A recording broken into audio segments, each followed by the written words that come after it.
Bom dia a todos, aos nossos convidados, ouvintes, participantes. Bem-vindos aí ao segundo dia do Copan, que é esse Fórum de Conservação do Patrimônio Moderno, organizado aí pela professora Auxília Caqui, nossa colega aqui do Docomomo, da gestão, e pelos meninos aí, Ivanilson e equipe. Bom, pessoal, para quem não me conhece, eu sou Rudivan Catani, eu sou atual tesoureiro da gestão do Docomomo 22-23, doutor em arquitetura moderna, quase fui colega da professora Auxília, estudamos juntos na ETSAB em Barcelona, e estou aqui então para moderar essa mesa de hoje, tá bem?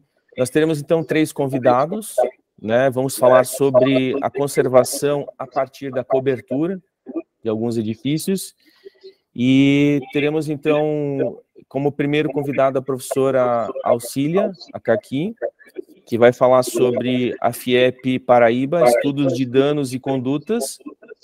Depois a professora Wanda Zanoni, da UNB, e por último o professor Fábio Galo, Júnior, da FAUSP. Então a ideia é que também se apresentem, as apresentações sejam feitas em no máximo 25 minutos, né, para a gente ter um tempo adequado depois no final para debates, perguntas e aí trocas de informações. Eu vou ler então o currículo da professora Auxília, para a gente então apresentar aí, dar nomes às pessoas do seu currículo. Auxília Afonso possui doutorado em projetos arquitetônicos pela ETSAB UPC, na Espanha, convalidado no Brasil pela URGS, mestrado em História pela Federal do Pernambuco, especialista em Arte e Cultura Barroca pela UFOP de Minas Gerais, em Conservação Urbana pelo CCMDU-FPE 98 e graduado em Arquitetura pela Federal de Pernambuco, em 83.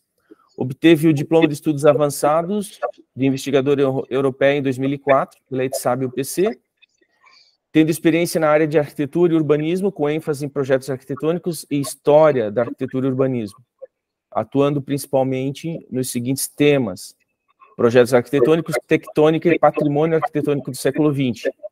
Professora visitante durante 2 estadias no programa de doutorado em projetos arquitetônicos na ETSAB UPC de Barcelona, realizando investigação pós-doutoral sobre projetos de habitação econômicos modernos brasileiros, com bolsa da Fundação Carolina, governo espanhol.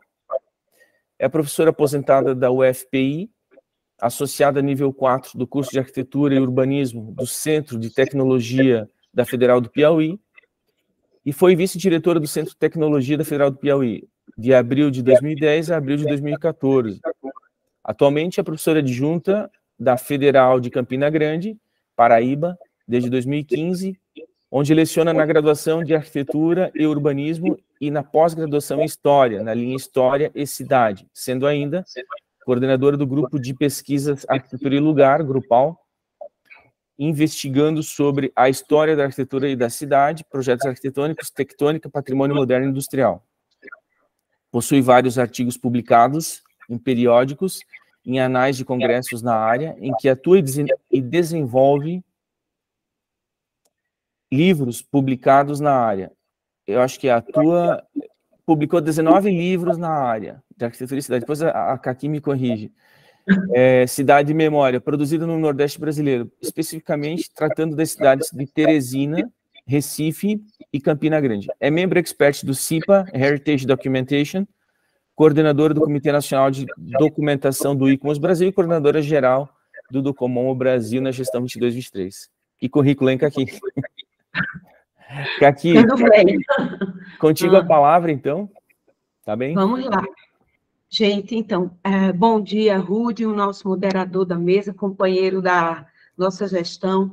Bom dia aos ouvintes que estão aqui presentes, certo? Então, como o Rudy falou, meu nome é Auxília Afonso, também conhecida por Caqui, tá? E atuando na Universidade Federal de Campina Grande, no curso de graduação em Arquitetura e Urbanismo, e no programa de pós-graduação em História. E tenho desenvolvido nessa universidade, que eu estou há 8 anos, certo? Um trabalho baseado no tripé ensino, pesquisa e extensão. Esse trabalho que eu trago hoje aqui para vocês, ele também foi desenvolvido uma pesquisa no Grupal, que eu coordeno, o nosso grupo de pesquisa, Arquitetura e Lugar, da UFCG, e, paralelamente a isso, na disciplina de Projetos Arquitetônicos 5, junto com mais de 30 alunos, nós continuamos aprofundando estudos sobre essa obra. Então, a obra em questão é o edifício sede da FIEP, Federação das Indústrias do Estado da Paraíba, que desde 2015, quando eu fui trabalhar na Federal de Campina Grande, eu me deparei com esse exemplar belíssimo da arquitetura brutalista e fiquei impressionada, desculpa, com a sua qualidade projetual e construtiva, conforme vocês podem ver, que adota como expressão a linguagem brutalista, que é a verdade dos materiais, do concreto aparente, da pedra, da madeira, enfim. Essa obra é para quem não conhece o Nordeste direito, certo? A obra está localizada no estado da Paraíba, na cidade de Campina Grande, que é o segundo polo econômico do estado. Já foi a primeira cidade mais rica, mas quando criaram a Sudene, a capital João Pessoa recebeu incentivos para poder se desenvolver mais do que Campina Grande, que como sempre foi uma encruzilhada econômica entre estados do Rio Grande do Norte, Ceará, Pernambuco, se viu, né, de entreposto comercial para a cultura do algodão, que vinha do sertão, do Cariri, e daí era exportada através da linha férrea, que deu o crescimento da cidade, que é uma cidade nova, é do final do século XIX. Hoje ela é um polo industrial, como sempre foi desde a sua origem, tanto que a sede da Federação das Indústrias do Estado da Paraíba é lá, e não em João Pessoa, e também é um polo universitário, porque, pela sua posição geográfica, atrai estudantes, né, de toda essa região Nordeste. E hoje, através do SISU, do Enem, nós temos estudantes do Brasil inteiro. Bom, a questão histórica desse prédio, eu não posso falar dos seus problemas sem antes introduzir. Esse edifício, certo, funciona como a sede da Federação das Indústrias, como também a sede do SESI, do SENAI e do IEL. Ele, na verdade, é um condomínio, né, de instituições ligadas à FIEP, certo? Desde 1949, quando ela foi criada, e também em 78, quando a direção se propõe a fazer um edifício sede para receber essas instituições.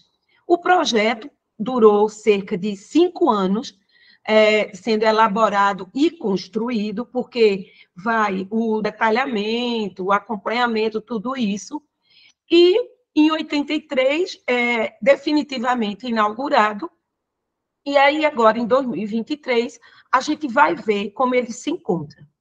Ele foi projetado pelo arquiteto Sidney da Silveira, que nasceu em 1940, e é carioca, mas de uma família de origem paraibana, por isso que ele tem esses vínculos até hoje com a Paraíba.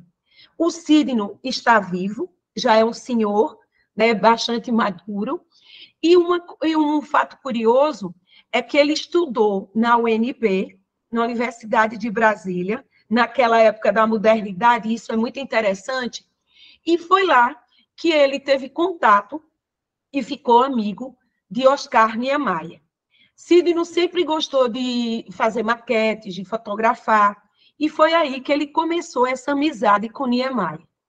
Uma amizade que o levou para Argélia, junto com o Niemeyer, onde trabalhou 3 anos com ele lá em seus projetos naquele país. Voltando ao Brasil, ele desenvolve esse projeto que vocês estão vendo aqui, a maquete, tá certo? E a gente teve o prazer de entrevistá-lo no início desse ano, veio a videoconferência, e foi muito interessante ouvir os depoimentos, o desenvolvimento desse trabalho. Inclusive, essa entrevista vai estar publicada no nosso periódico Arquitetura e Lugar, agora, no número 3, para quem quiser conhecer mais um pouco dessa relação.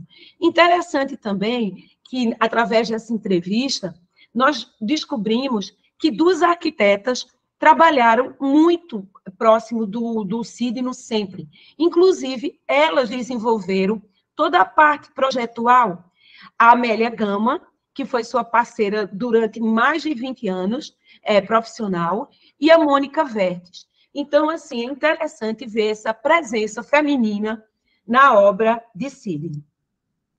É importante também salientar aqui para a gente que todo esse trabalho ele segue uma metodologia, certo? Projetual. A gente sabe que analisar o objeto arquitetônico patrimonial, ele tem que ter um olhar diferenciado. Ele tem que se basear numa metodologia adequada. E, para isso, eu adoto uma metodologia baseada em 3 etapas, no processo em 3 etapas. A primeira etapa, onde a gente entende o que é a obra, faz a análise do objeto patrimonial, que a gente também chama anamnese. Na segunda etapa, a gente faz o diagnóstico da obra, através de fichas de identificação de danos, FIDs, e mapas de danos, que vocês vão ver. Para, então, após esse diagnóstico, nós sabermos qual vai ser a conduta, qual vai ser o tipo de proposta de intervenção. Se o problema for muito sério, necessita de um projeto, de um detalhamento, de uma conduta mais séria. Mas se for alguma questão de superficial, certo? Pode ser apenas uma diretriz. Cada metodologia dessa, que forma um conjunto, na verdade, ele é baseado em autores, tá certo? Na primeira etapa, eu vou apresentar rapidinho aqui, análise das dimensões. Na segunda, eu trabalho com Liechtenstein, um professor da Politécnica de São Paulo, e o Jorge Tinoco, aqui de Pernambuco.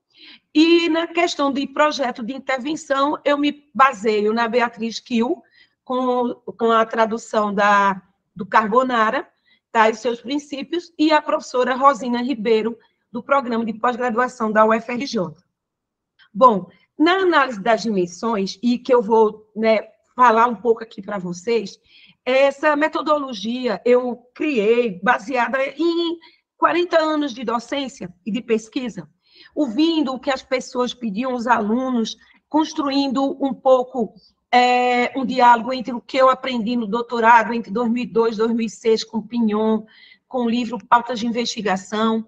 Então, eu criei a análise das dimensões. Essa metodologia foi aprovada, foi apresentada em 2017 no ICOMOS, depois na revista Projetar, e desde então a gente tem aplicado nos nossos estudos, não só no grupal, mas em vários outros estudantes de mestrado, doutorado, pelo Brasil afora. Então, a gente analisa a questão histórica, a questão espacial externa e interna, a tectônica, com estrutura, cobertura, detalhes, materialidade, a questão funcional, a questão formal, a questão normativa, se é ou não tombado, e a questão da conservação. Isso é análise para objetos patrimoniais. Então, explicando para vocês essa metodologia, eu passo rapidamente para vocês entenderem um pouco o que é essa obra. Como eu falei, a anamnese da obra, que é a primeira etapa, certo? Ela é composta por essa questão do entendimento histórico, que eu já citei anteriormente, projeto do Sidney, no final dos anos 70, de linguagem brutalista, que adota o concreto nas suas soluções construtivas, enquanto sistema construtivo, não só do bloco principal, porque o conjunto é formado por 5 volumes, como vocês veem, certo? Nós estudamos cada volume desse, nós redesenhamos, reconstruímos virtualmente, e eu digo nós porque eu quero frisar aqui a importância que foi a última turma de Projeto 5 minha, certo? Foram alunos que se dedicaram a levantar, a redesenhar, a reconstruir virtualmente, a seguir uma metodologia, a visitas em loco, a uma documentação incrível, que hoje eu só apresento aqui uma pequena síntese, mas a gente tem uma riqueza de material desse projeto aqui incrível. E o mais interessante é que nós trabalhamos em parceria com a FIEP. A própria federação abriu as portas para a gente e nós fizemos várias visitas, inclusive apresentamos todas as etapas desse estudo a eles. Foi uma parceria muito boa. Esse prédio, ele não é tombado, certo? Ainda, certo? Ele está localizado muito próximo a uma região bastante turística da cidade de Campina Grande, quase no entorno do Açude Velho, um lugar muito bonito da cidade, certo? E foi todo feito um estudo da zona urbana, né, na questão na normativa, para entender como ele é considerado no Código de Obras, no plano diretor, porque, sim, isso é importante também que nós façamos, para a gente ver onde a gente está intervindo e o que pode ser feito. Essa questão da dimensão espacial, né, primeiro a gente estuda o lugar, o exterior, e depois o interior. Nesse estudo do lugar, gente, a gente tem um apanhado, essa equipe, através da confecção de mapas, de estudo de pontos focais, vimos toda a importância desse terreno altamente irregular, que era um antigo pântano que foi aterrado, para receber esse prédio naqueles anos, que era um lugar meio que distante, não era tão valorizado quanto é hoje. Então, e fomos vendo também a questão interna, através da descoberta, né, de plantas, porque a gente teve que ter acesso a todo esse material de projetos para entender as soluções de modulação, de permeabilidades, de diálogos exterior e interior, da relação entre volumes, né, entre essas soluções da estrutura da planta livre, da planta aberta, permeável, com espaços transparentes que dialogam, né, com essas distintas dimensões do lugar, com seu interior. Então, foi feito todo um estudo espacial, como vocês estão vendo, tá? E também funcional, que é a dimensão funcional. A importância do edifício para a cidade, qual a relação dele com seu entorno, com o gabarito, fizemos. A relação dele em relação aos usos, né, desses espaços do seu entorno, uma frente voltada para uma área turística, e o seu fundo para uma área habitacional de baixa renda. Isso também nos chocou um pouco, né, essa questão, não vou detalhar para não perder tempo. A importância desse prédio para a sociedade, ele é um símbolo da pujança econômica da Federação das Indústrias Paraibanas. Então, ele é um monumento, certo, brutalista. E também a entender o funcionamento desse edifício em si próprio, o objeto em si próprio. Em cada pavimento, como eu falei, tem um uso. Cada pavimento, é um centro de convenções com auditório, o térreo com os pilotis e um lounge. O outro é a sede do SESC, do SESI, perdão, o outro do SENAI, o outro do IEL, lá em cima a presidência. Por último, um restaurante com mirador. Então, a gente tinha que entender isso para ver como estava o funcionamento.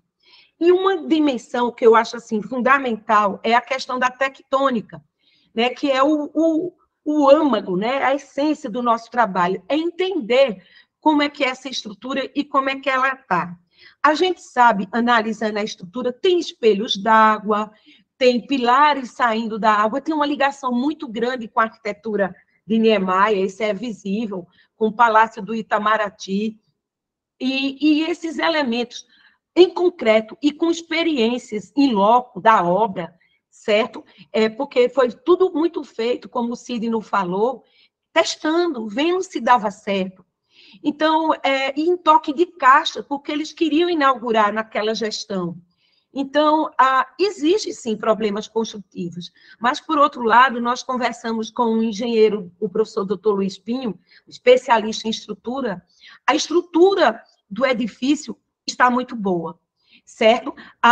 Ele usou, naqueles anos, o cimento Portland, que fez um concreto de alta qualidade. Então, assim, são pilares muito bem feitos, vocês veem essa construção que nós fizemos tridimensional da planta estrutural, né? Desconstruir o objeto para entendê-lo. Isso é uma metodologia muito lá do nosso programa, que o Rudi citou, de projetos da forma moderna. Entender esse edifício construtivamente, no seu esqueleto, né? E a sua tectônica, para ver até que ponto esses elementos estão ou não conservados. A gente teve, na análise dessas peles, né, tanto das esquadrias frontais, que são ainda em ferro, metalon, porque naquela época que foi feito não era alumínio, certo? Elas encontram-se com problema. Vimos fachadas cegas em penas, desenhadas com painéis do Atos Bucão. Sidney estudou em Brasília, ele era muito amigo do Atos Bucão. Atos Bucão desenhou aqui os painéis das fachadas laterais, esses, que estão meio apagadinhos, e desenhou os grandes panos com várias tipologias, 4 tipologias de cobogós, para essa fachada que está tão sacrificada que a gente vai ver, com elementos patológicos sérios.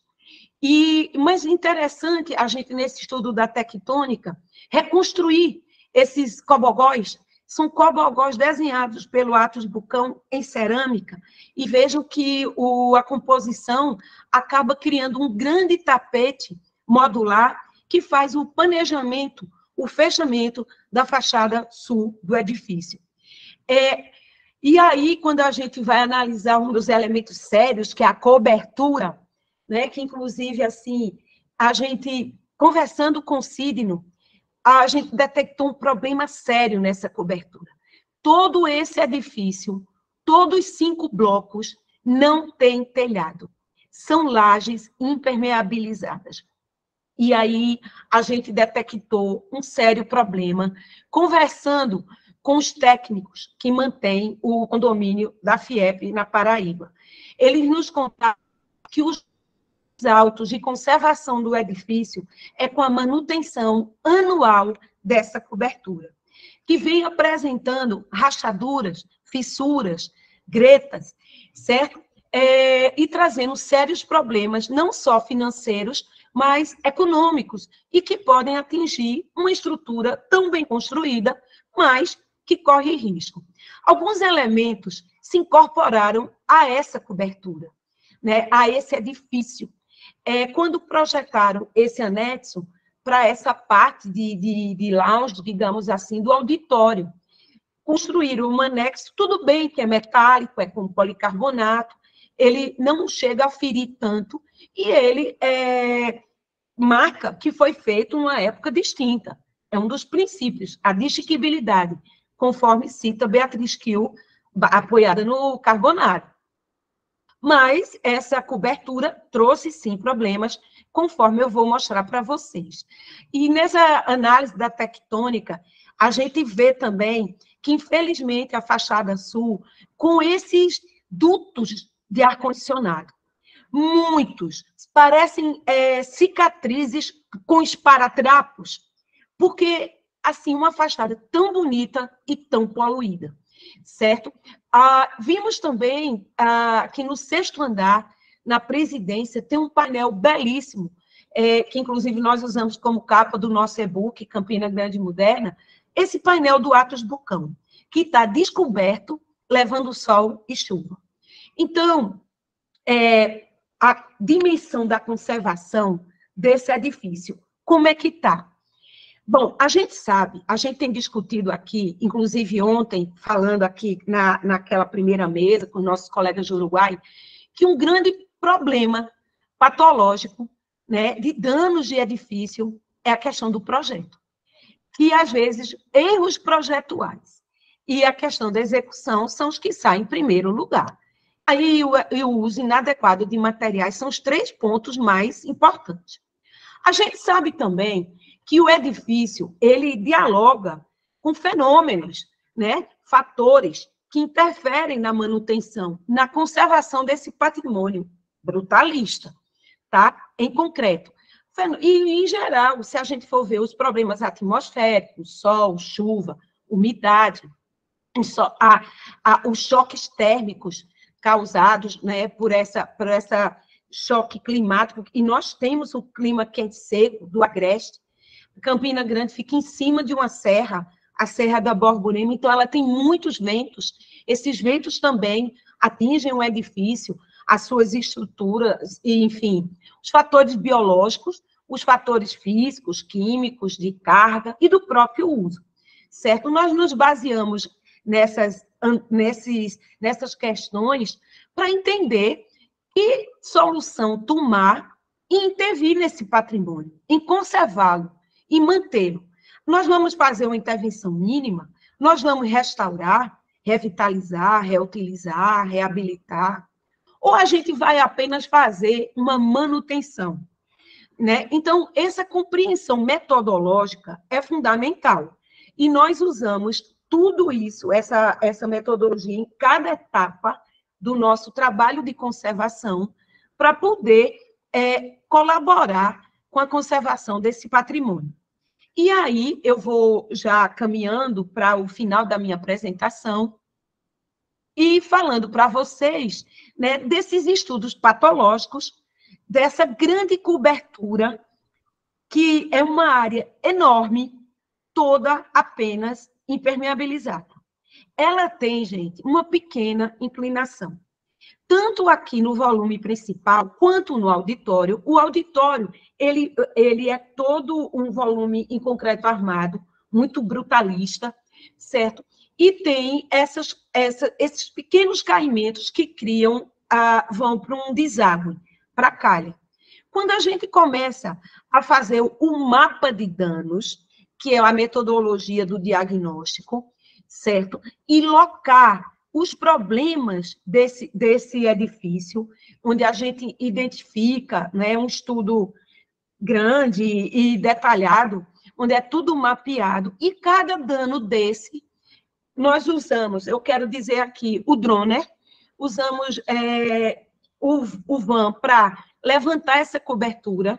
Através do drone, nós captamos aproximadamente 70 imagens para entender o que estava acontecendo nessa cobertura. E ela sendo mantida. Só que a gente não conseguia visualizar. Nós vimos que toda a parte de instalação, e isso é uma questão que, inclusive, a gente conversou ontem com a Cláudia, na mesa dela, Cláudia Oliveira, no problema da FAUSP, no problema do outro bloco, da USP também. Porque a gente sabe que em cima dessa cobertura, que funciona, infelizmente, vários pavimentos mecânicos, o que é errado hoje em dia. Hoje a gente projeta o pavimento mecânico, bota lá instalação de incêndio, instalação de água, internet, ar. Mas, gente, sabe qual é o problema? Que nós vemos que esses elementos contemporâneos têm causado sérios danos a essa cobertura. Vocês vejam, além dela ser toda em concreto, com pequena inclinação para caimento, receber mantas que são mantidas anualmente, certo? Adicionado a isso, vem um problema muito grave que nós observamos no edifício, logo de primeira, que eu acho que todo mundo hoje encontra, quem trabalha com conservação do patrimônio, não só moderno, mas em geral, que é danado dos ar-condicionados. Esses edifícios, gente, quando foram projetados naquela época, ninguém tinha ar-condicionado, era tudo ventilação natural. Eu me lembro que quando eu estudei arquitetura aqui na Federal de Pernambuco, era a arquitetura bioclimática que chamava-se. Eram paredes de cobobós vazadas, peitoris ventilados, ventilação cruzada. Aqui no Nordeste, demais. Só que aconteceu? Com a mudança climática, essa ventilação natural morreu, acabou. O pessoal bota vidro e tome ar-condicionado. Então, gente, o que acontece? Os ar-condicionados, mesmo sendo splits lá na sala, mas eles têm condensadores. E esses condensadores, olhem só na ficha de danos, onde é que eles foram locados? Na calha de deságue de um dos telhados. Então, aqui, a gente tem quase 30 aparelhos de ar-condicionado. A equipe, eu me lembro, formada pela Clara, Emanuela, Lorena, certo? Quando me mostraram esse resultado do voo de drone, eu fiquei chocada. Eu disse, meu Deus, como é que pode uma calha de 50 centímetros estar, digamos assim, congestionada com a locação de 30 condensadores de ar no chão, nem elevado não estava. Então, eu trazendo um problema não só para o deságue, mas também para os próprios aparelhos que foram colocados no chão, na calha. Então, imagina a água da chuva forte batendo nos condensadores e entupindo o caimento da água. É uma situação realmente difícil. E quando a gente fez o desenho, né, da fachada sul, que foi a que mais nos preocupou, que é essa fachada com esse planejamento de cobogós do Arcos Bucão, a gente foi ver que os cobogós, muitos, já se quebrando, e a poluição que nós desenhamos, tal e qual os danos, do tanto de dutos de ar-condicionado que vocês veem nessa fachada, que é, assim, um absurdo. Então, nós conversamos com a diretoria, com o setor de engenharia que mantém o edifício, mostramos esses problemas para eles, mostramos essas fichas onde a gente usa, identificando o dano, a causa, como tratar. E a gente viu que eles começaram a tentar solucionar num pedacinho da fachada. Eles esconderam aqui, com uma chapa de aço cortem, os condensadores, para não ficar aquele monte de condensador, mas os dutos continuam subindo pelas fachadas. E o que acontece? Um problema chama o outro. A gente vê que os problemas de cobertura, em algumas lajes, algumas platibandas, algumas calhas, eles saíram colocando, erroneamente, condensadores de ar. Condensadores pingam água, né, que extraem do ambiente para troca. E aí, vocês veem aqui nessas fotos, né, como aqui, onde tinha um detalhe de cobertura, eles metiam lá um condensador. Um absurdo. Então, essa realidade nos fez ter mais atenção, principalmente para esses dois problemas.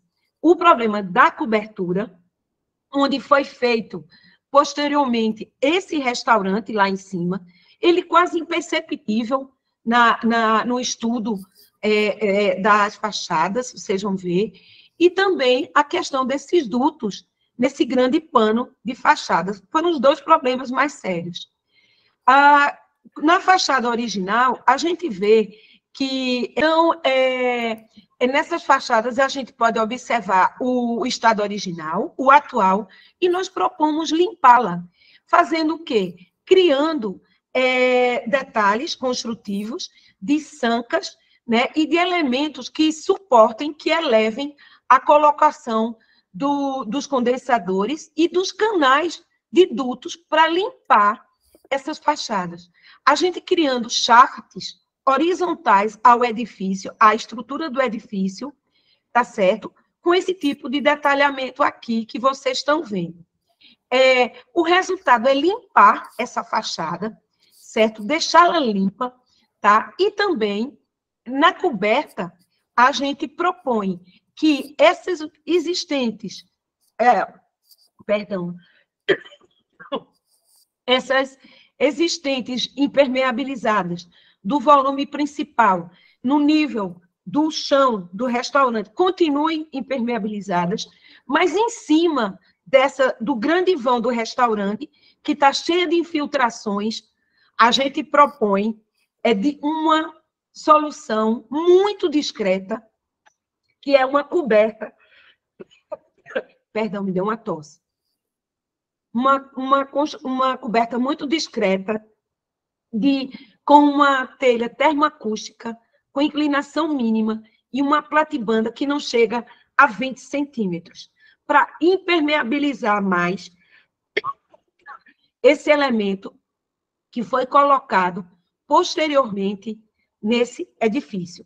Então, vocês veem o resultado aqui final, né? Ele não fica perceptível em relação ao pedestre, porque ele está longe, está alto, certo? E a gente tenta, assim, limpar, intervir esse edifício para que ele possa continuar sendo um elemento simbólico da economia, da cultura campinense, através do desenvolvimento industrial da cidade de Campina Grande. É isso, gente. Obrigada. Valeu, Caqui. Obrigado aí pelas explanações, pela apresentação. E muito interessante essa análise, né? Vai de encontro também aquilo que o pessoal mostrou ontem, né? Que são análises bastante completas de todas as dimensões, aí como mencionastes, e isso vai também de acordo com uma coisa que eu quero falar lá no final, que é um trabalho que a gente vê, assim, dessa ligação que poderia ter entre academia e iniciativa privada, né? Nessas análises muito bem feitas aí pelos professores e alunos, né? Nesses projetos que depois podem ser usados como respaldo, não só para ações de conservação, mas para ações também de eventual tombamento ou coisas do tipo. Em conversa que a gente tem com o pessoal do IFAM, né, o que falta é essa informação completa dos edifícios, que o IFAM não consegue fazer. Então, se a academia ajudar nesse sentido, como vocês têm feito, isso pode ser muito produtivo para adiante. Enfim, bom dia, professora Wanda. Vai colocando a apresentação da professora Wanda. Eu vou ler aqui o currículo da professora Wanda. A professora Wanda é engenheira civil, com mestrado em arquitetura pela URGS e doutorado pela Universidade de Brasília. Professora do Departamento de Tecnologia da Faculdade de Arquitetura e Urbanismo da UNB. No PPG-FAO UNB, atua nas linhas de pesquisa, patrimônio e preservação e tecnologia de produção do ambiente construído, ministrando as disciplinas conservação do patrimônio moderno e desempenho e reabilitação das edificações. É membro dos grupos de pesquisa Simulação Computacional no Ambiente Construído e Documentação, Modelagem e Conservação do Patrimônio. Coordenou o projeto de desenvolvimento institucional de pesquisa e extensão, conservação e manutenção continuada para as edificações da Universidade de Brasília, da concepção ao delineamento de programas e planos, temas de interesse, conservação do patrimônio moderno, HBIM, estado de conservação das edificações, inspeções prediais, manutenção, reabilitação, condições de exposição, durabilidade e degradação das edificações, desempenho higrotérmico, inteligência artificial, visão computacional, uso de tecnologias digitais e processos automatizados. Bem-vinda, professora Wanda. Só de ler seu currículo, eu já vi que mais de acordo com esse seminário impossível, com esse fórum. Professora Wanda, bem-vinda e a palavra está contigo. Obrigada, bom dia. Cumprimento meus colegas de mesa e agradeço principalmente à comissão organizadora que está realizando esse evento belíssimo. Também a oportunidade de estar aqui com todos vocês. Me apresento, sou Wanda Zanoni, professora da FAO-UNB. O Instituto Central de Ciências, que a gente chama de ICC, alguns de Minhocão, é um marco não só da paisagem do campus Darcy Ribeiro, da Universidade de Brasília, mas também do plano piloto da cidade de Brasília. As imagens aéreas do ICC mostram a força da cobertura na arquitetura moderna. Hoje é sobre isso que eu vou falar. Hoje a minha apresentação é sobre essa grande cobertura impermeabilizada que cobre mais de 40 mil metros quadrados do ICC. As coberturas planas, elas respondem pela estanqueidade e proteção da envoltória da edificação, mas também são os elementos que definem, está passando, né? São os elementos que definem os grandes planos horizontais da arquitetura moderna. Nós podemos dizer que a cobertura é um sistema bastante sensível da envoltória do edifício, mas principalmente quando se constitui como um atributo da arquitetura, daqueles edifícios reconhecidos como patrimônio, com grande significância cultural. Hoje, nessa minha comunicação, eu busco revelar as fragilidades de alguns aspectos que envolvem a conservação da cobertura do ICC.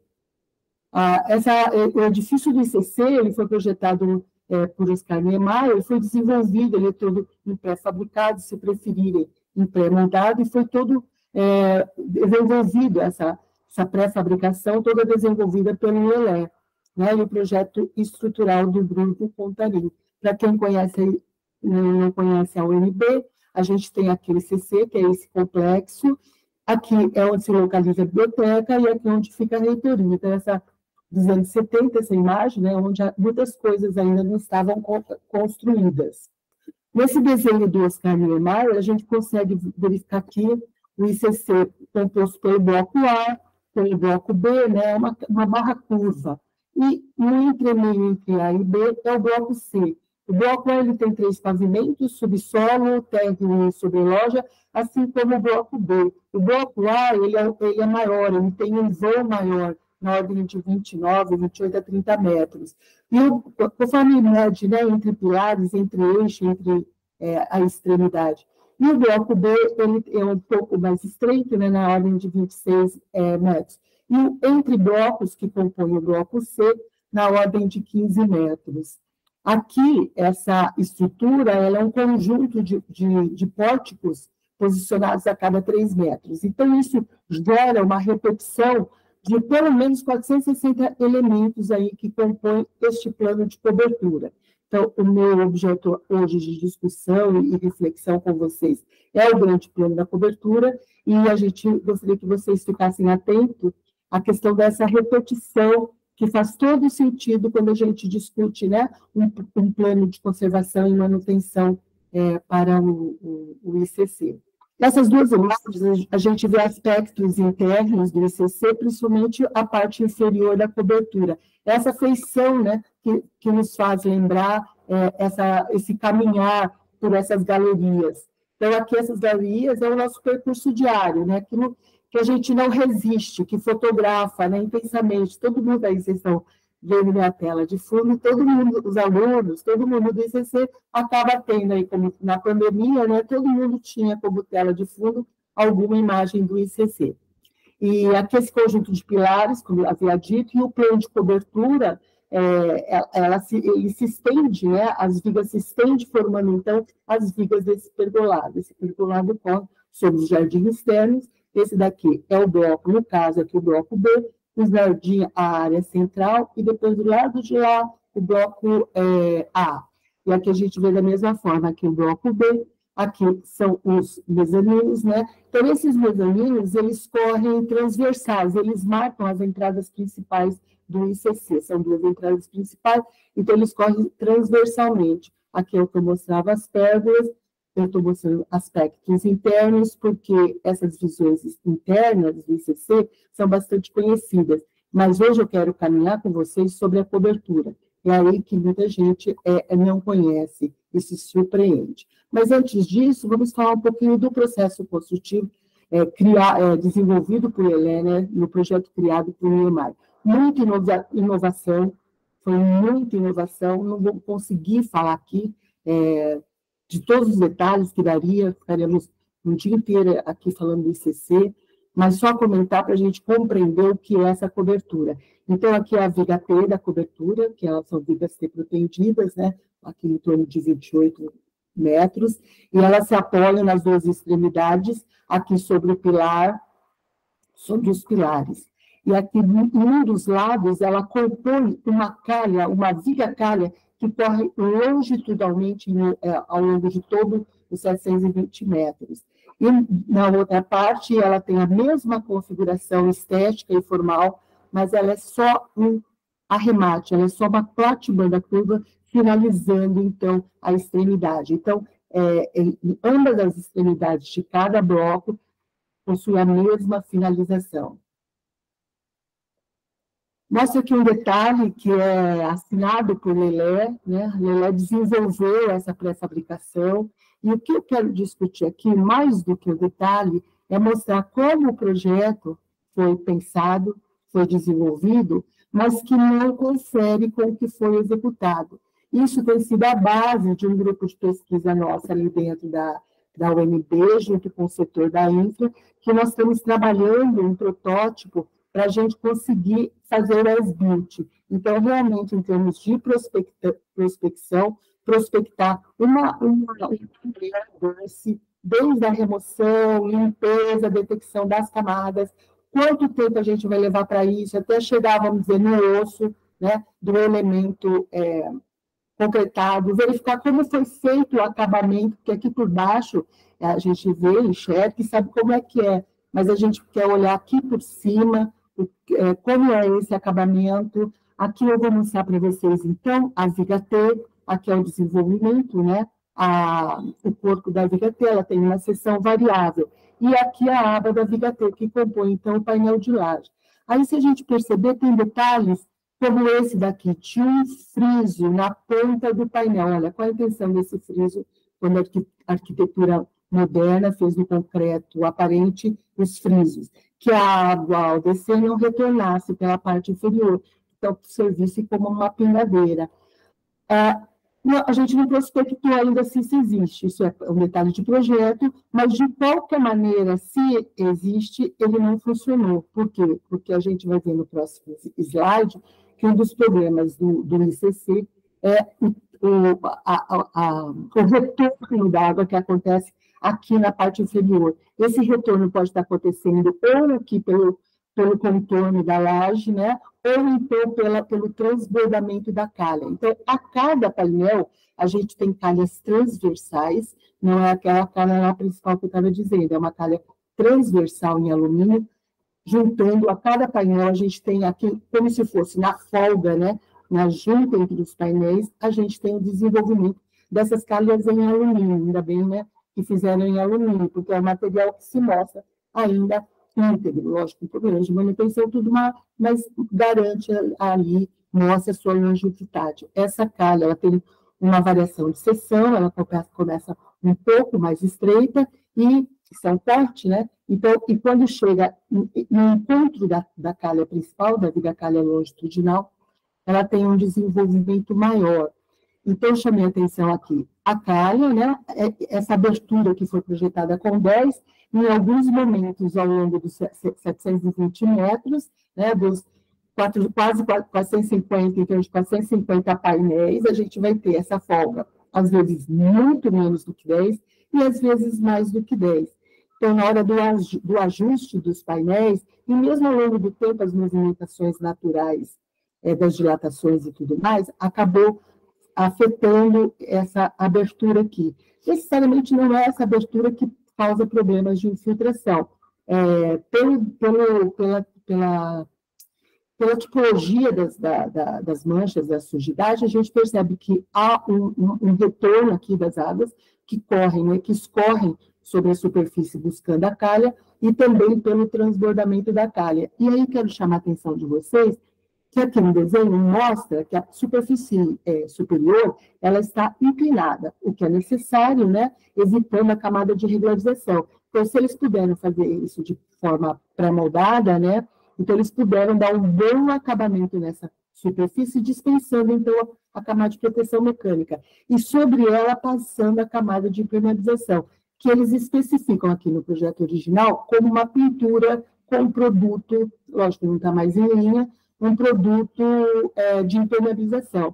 Na época, né, a época usavam muito as membranas poliméricas, né, produtos de base polimérica, mas também as emulsões asfálticas já eram presentes. E devo dizer que a gente está olhando, procurando vários pontos, procurando detectar que tipo de implementação usar aqui, mas pelo tempo, pela degradação, já não é mais, vamos dizer, o principal ponto de interesse. Porque o ponto de interesse mais é saber a composição dessas camadas e as suas inclinações. Aqui, por exemplo, eles protegeram a proteção mecânica e que dá a feição final da cobertura, né, da sua textura, é uma camada de 7 centímetros de argamassa com vermiculita. Lógico que a intenção, na época dessa camada de vermiculita, era produzir isolamento térmico, mas depois os estudos, né, nos mostraram que 7 centímetros de vermiculita absolutamente não faz o isolamento térmico, né? Pode ajudar ali em algum grau, mas absolutamente faz o desempenho térmico. Mas, por outro lado, é uma proteção mecânica leve, tá certo? Então, a função de ser leve. Como ela é porosa, então a gente vai ver aqui que eles especificaram 1 centímetro de uma argamassa de proteção sobre a vermiculita, sobre a camada de argamassa de vermiculita. Essa camada que fica sobre a proteção, somente quando a gente faz os voos aéreos que a gente percebe ainda em alguns pontos a presença dela. No campo de visão do inspetor, a gente já vê que essa camada já não existe mais. Bom, só completando essa ideia para a gente, esse desenho para a gente passar em frente, foi projetado um sistema de forro que não foi executado. Hoje, o ICC é ocupado por vários institutos, né? Alguns institutos fazem seus forros de PVC, igual lá na FAO. Algumas salas têm forro, quando a gente pede, eles colocam, e outras salas não, a galeria não tem forro. Então, mas foi previsto, né? Foi previsto um sistema. E aqui, de maneira particular, quero que vocês vejam que as calhas de alumínio, ela tem um sistema de suporte em madeira. E aí, nos próximos desenhos, eu vou mostrar para vocês. Aqui é uma vista interna, então, da laje.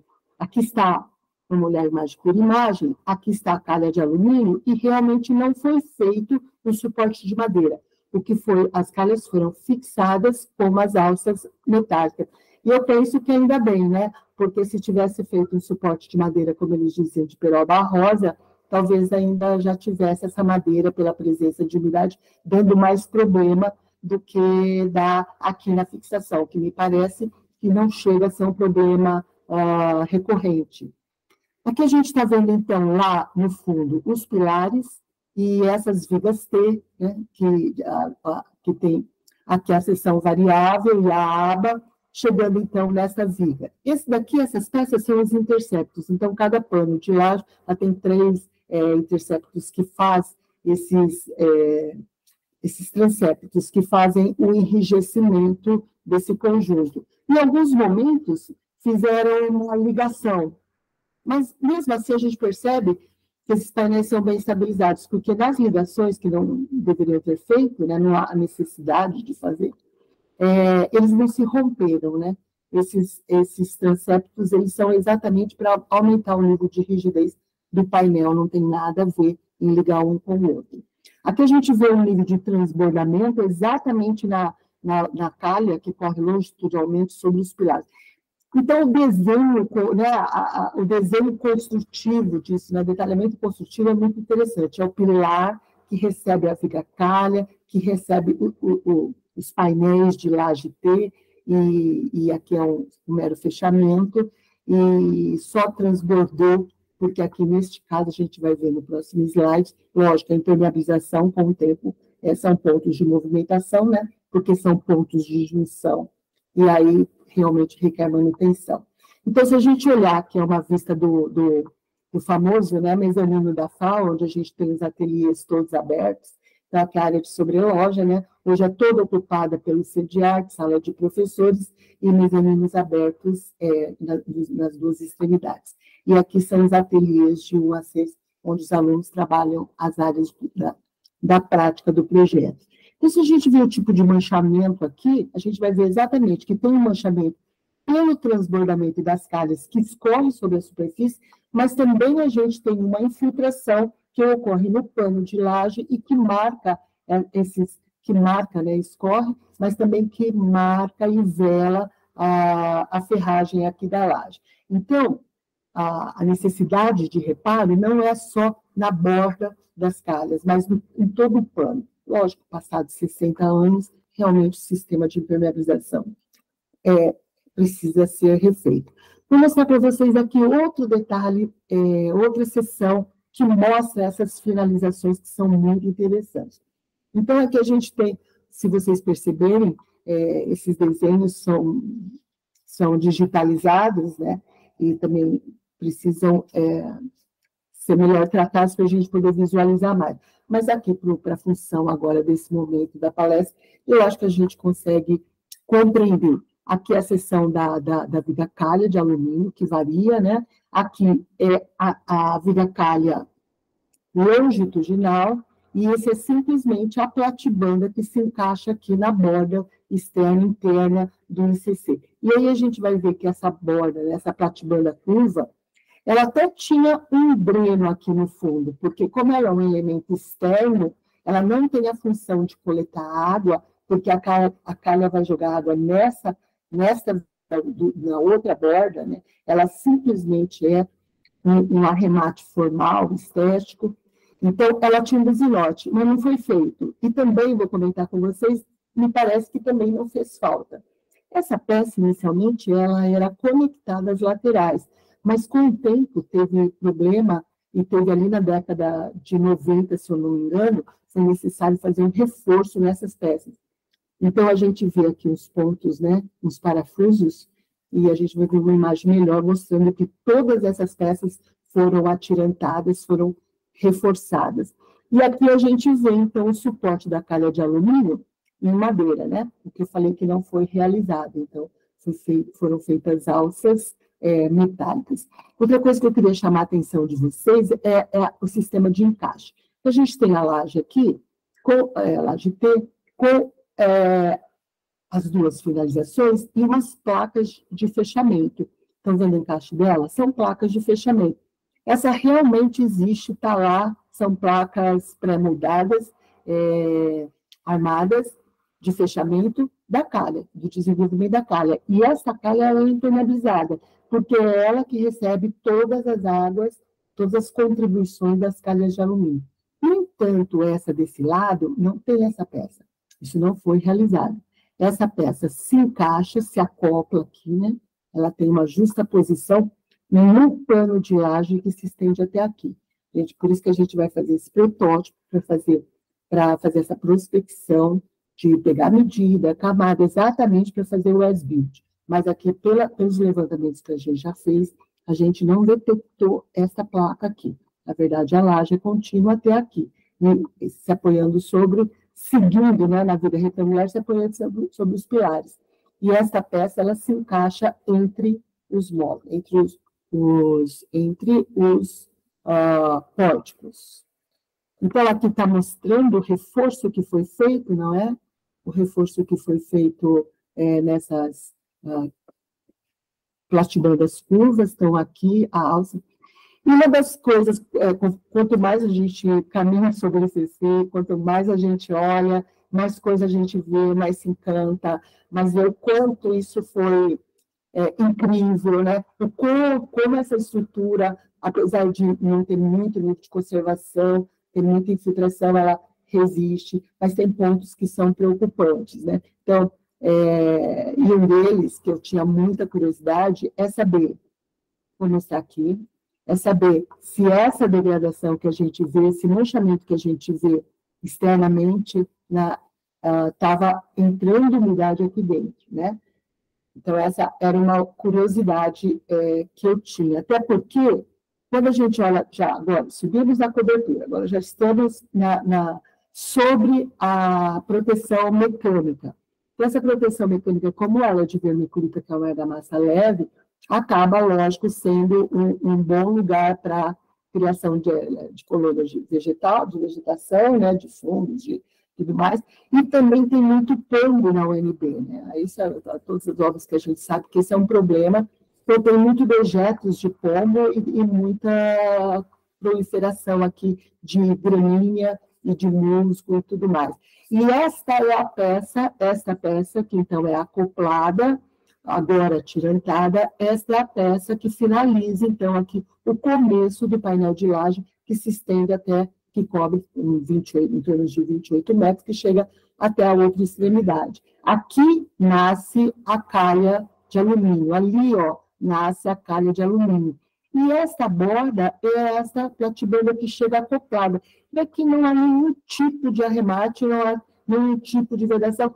até porque não resistiria mesmo, né? Nem ao longo dos anos, e porque essa peça trabalha de uma maneira e a laje trabalha de outra, e ela está exatamente no entremeio entre dois painéis, não é? Professora Wanda, 4 minutinhos para Não finalizar. acredito, já? Ah, Nossa!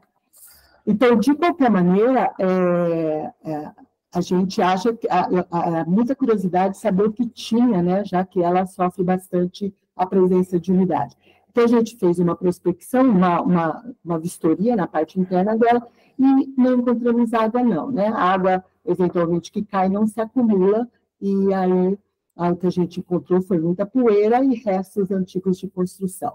Muito bem, a gente tem feito estudos, então, com drone, né? Feito inspeção visual, caminhando sobre essa cobertura, e inspeção com drone. Aqui numa imagem aérea, a gente percebe o quanto, né, o quanto já sofreu de reparo. Essas marcas que a gente fez de forma aérea, a gente está vendo aqui, que é exatamente na borda das calhas que acontecem.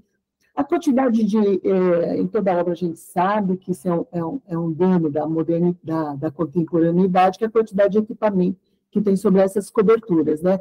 Mais do que o equipamento é o dano que as tubulações causam. E aí não chega a ser impactante no total dessa cobertura, os equipamentos não chegam a ser impactantes, mas de qualquer maneira, na furação, eles danificam essa cobertura. E aqui acontecem, então, os reparos que acontecem nas bordas dessa laje. A proteção mecânica feita com essas placas também foi pré-moldada. Então, tem placa, filete. Então, muito interessante como os desenvolvedores, né, na época da execução, aqui é uma vista de um metalho original, modularam para as placas de vermiculita terem 2 placas inteiras separadas com o filete e nas bordas também. Então, o cuidado com essa aparência, né, da cobertura com uma aparência contínua, uniforme, formando esse grande plano que tão afeta a arquitetura moderna. Aqui foi um momento da UNB, dessa conservação, que hoje a gente já não vê mais esse nível de abandono aqui. Então, hoje os setores estão muito comprometidos, os setores, tanto a prefeitura como a infra, está com uma equipe muito mobilizada, muito comprometida com a questão da conservação. Então, essas conservações têm acontecido mais frequentemente e tentando evitar o crescimento, fazendo limpeza de calha e tudo mais. Bom, o que acontece? Acontece que se a gente for fazer uma prospecção ao longo do tempo, a gente vai ver que vários foram os desenhos, os tipos de manutenção feitos.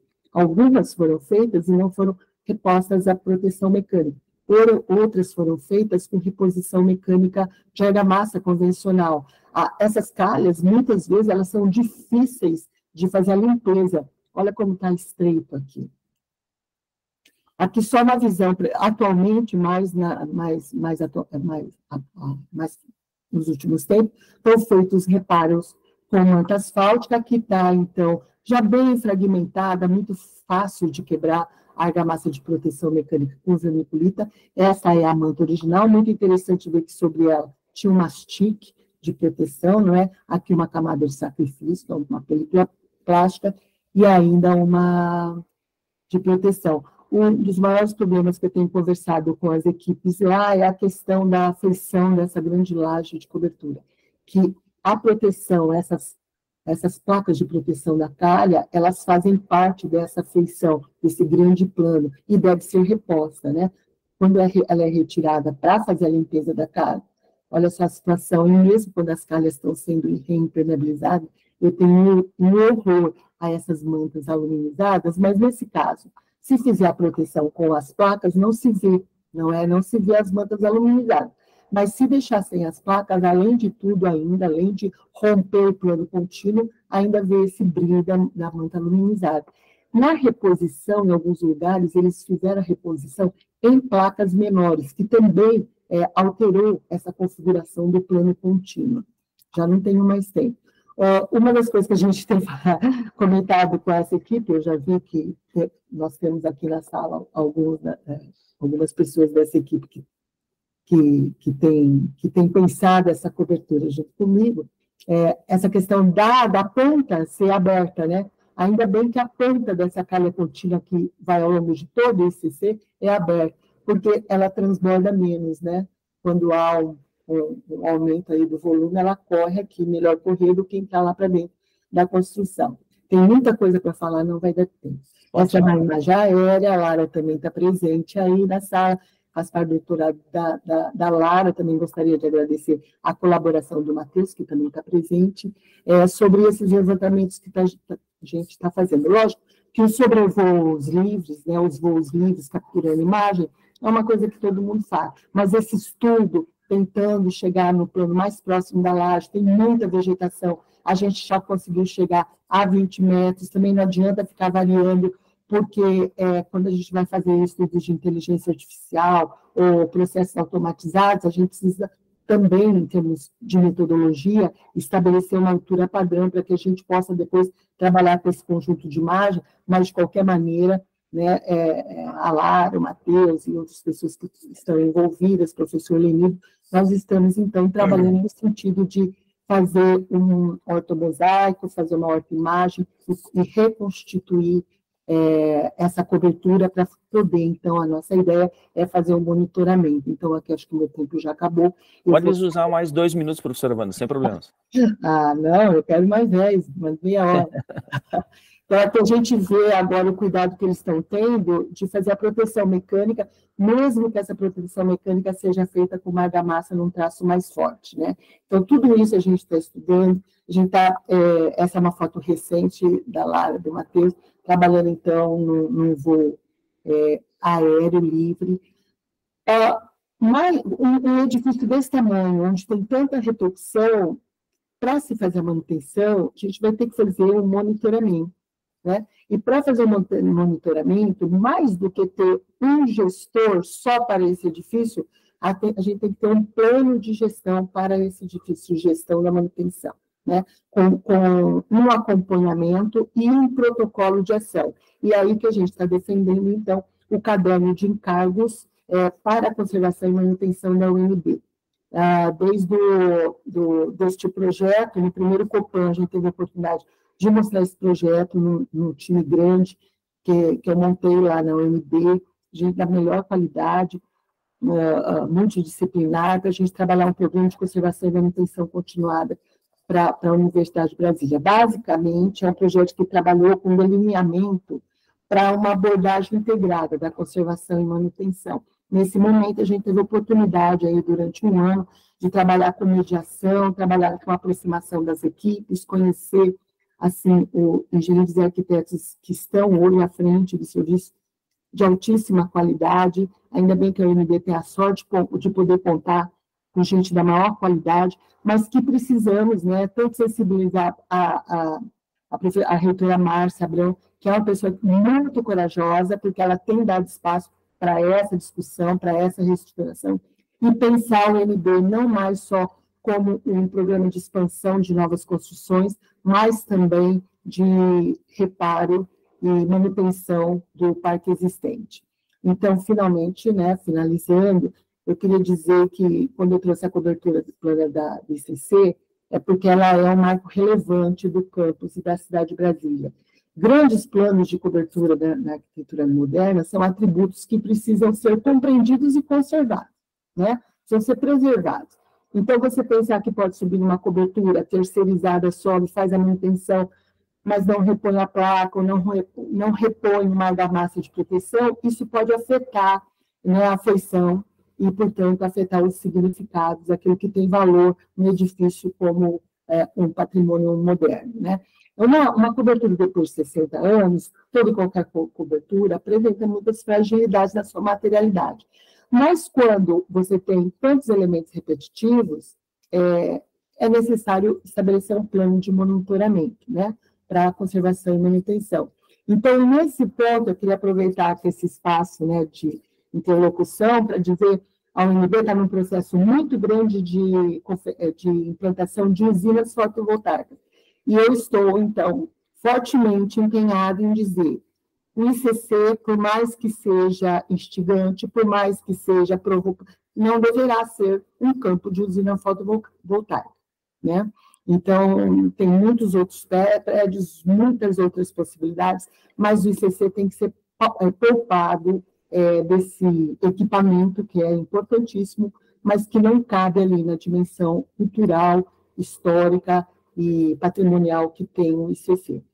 Para finalizar, então, queria destacar os trabalhos de vários amigos que fazem, eu queria dizer, em especial, 2 trabalhos aqui, que é o trabalho da professora Marta, e recém-defendido a tese da professora Paola, que também está presente aí ouvindo a gente, trabalho belíssimo da Paola. Mas são muitos os trabalhos feitos sobre o ICC e sobre a Universidade de Brasília. Queria agradecer, queria falar aqui horas e horas, e desculpe se passei meu tempo. Obrigada, parabéns pelo evento, obrigado. Não tem problema. Obrigado, professora Wanda, realmente é um privilégio, né, trabalhar, estudar nesse edifício, e que bom que essa cobertura a tem, né, para lutar pela preservação, pela conservação e pelos reparos. Então, a gente vai dar continuidade. Eu gostaria, então, de chamar o professor Fábio Galo Júnior. Muito bem-vindo, professor Fábio. Eu vou, então, fazer uma introdução aqui, apresentar o professor. O professor Fábio vai falar sobre análise estrutural do patrimônio edificado, contribuição de modelos estruturais analíticos para a preservação do edifício Vila Nova Artigas. O professor Fábio é graduado em Arquitetura e Urbanismo com dupla formação em Engenharia Civil, ambas pela USP, mestre e doutor em Arquitetura pela Faculdade de Urbanismo de São Paulo, docente do Departamento de Construção Civil do Instituto Federal de São Paulo e da pós-graduação da Escola da Cidade. Foi pesquisador do eixo de investigação sobre o concreto aparente do projeto intitulado Plano de Conservação Preventiva para o edifício Vila Nova Artigas, FAUSP, Keeping It Modern Program, The Getty Foundation, 2015-2019. Então, professor Fábio. Pessoal, só para eu contextualizar, o que eu vou apresentar aqui para vocês é uma pesquisa que eu desenvolvi no doutorado, tá? Que é sobre patrimônio, só que voltado a uma análise estrutural de patrimônio. Então, para contextualizar a pesquisa, eu vou mostrar esses 2 documentos, só apresentar esses 2 documentos em que eu me baseei, são documentos que falam especificamente sobre análise estrutural voltada ao patrimônio. Um é do ICOMOS e o outro é uma ISO, tá? Resumindo, assim, esses 2 documentos trazem algumas abordagens possíveis para investigação estrutural de patrimônio. A abordagem que eu selecionei, peraí que meu cursor sumiu, a abordagem que delimita a tese, né, do doutorado, é essa abordagem dedutiva, que é uma abordagem voltada à modelagem computacional, ao cálculo matemático. Então, o que a gente fez? A gente modelou o edifício Vila Nova Artigas num software, né, no computador, e simulamos as respostas que ele dava frente às intervenções que a gente colocava, frente às solicitações que eram de nosso interesse, tá? Existem outras abordagens que eu não vou passar, porque senão eu vou estourar meu tempo aqui, mas só para ilustrar. Então, a ideia a gente fez um modelo computacional do edifício e submeteu ele a diversas solicitações de interesse. E obtivemos as respostas obtivemos respostas desse modelo para a gente pensar como podem ser as intervenções futuras no edifício, tá? Então, só para quem não conhece, primeiro deixa eu apresentar qual foi a hipótese. A hipótese foi a seguinte, que o comportamento do edifício, como ele foi concebido pelos engenheiros que o projetaram, que esse comportamento ainda estava bom hoje, né? Mesmo ele tendo passado pelas intervenções pelas quais ele passou. Eu vou apresentar quais são essas intervenções e vou apresentar rapidamente o edifício, tá? A gente tem uma planta de 110 metros por 66, tá? Aqui são as rampas, eu imagino que a maioria de vocês conheça o edifício da FAU. Esses pilares que eu destaquei aí em vermelho, eles são os pilares externos, aqueles que têm uma geometria mais complexa, que vai variando ao longo da altura. E sobre esses pilares externos, descarrega uma empena de concreto. Então, há esses 3 trechos de empena aqui do lado esquerdo e esses 3 trechos de empena ali do lado direito. Essas empenas de concreto descarregam sobre esses pilares externos. Internamente, a gente tem lá esses pilares aqui, ó, que eu destaquei em vermelho, que são pilares que têm um espaço para passagem de tubulação, né? Aqui está a seção transversal deles. Essa tubulação é a tubulação de água pluvial, que vai lá coletar água pluvial lá da cobertura, e ela percorre esses pilares internos, tá certo?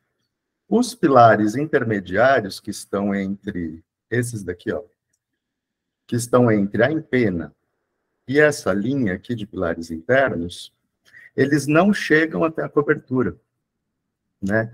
Então, os panos de cobertura se apoiam apenas nas empenas e nessas 2 linhas de pilares intermediários, tá?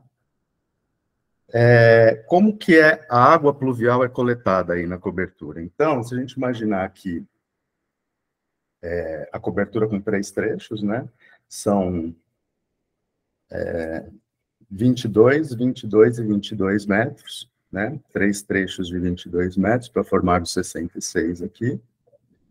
A gente tem um pedaço desse pano, uma porção desse pano de cobertura, a água dessa porção é coletada para esse pilar aqui. A porção adjacente também é coletada para esse pilar. Esse trecho que vai da empena até essa linha central aqui, até essa linha de vigas aqui, todo esse trecho, a água desse trecho é coletada para esse pilar. E do lado de lá também, no trecho vizinho também, tá certo? Então, o que acontece é que essa estrutura aqui acabou se deformando, olha lá ela deformada, ela acabou se deformando, e as flechas foram grandes o suficiente para que a água não escoasse até os pontos de coleta, né? Esses pontos mais altos, que acabaram ficando mais altos, são os pontos em que tem os pilares, são pontos mais rígidos e que se deslocaram um pouco para baixo. Então, a água não chegava nesses pontos de coleta. Bom, o que aconteceu? Eu vou fazer um corte aqui, tá? Bem aqui no meio, que é isso aqui que a gente tem no projeto original. Então, a gente tem aqui uma viga, aqui, na verdade, tem uma junta, tá? Isso aqui é uma junta, que é essa junta aqui. A gente tem esse pedaço de viga à esquerda, esse pedaço de viga à direita. Essa aqui é uma viga calha, e aqui é uma viga sem junta. É a mesma do lado de lá, só que sem junta.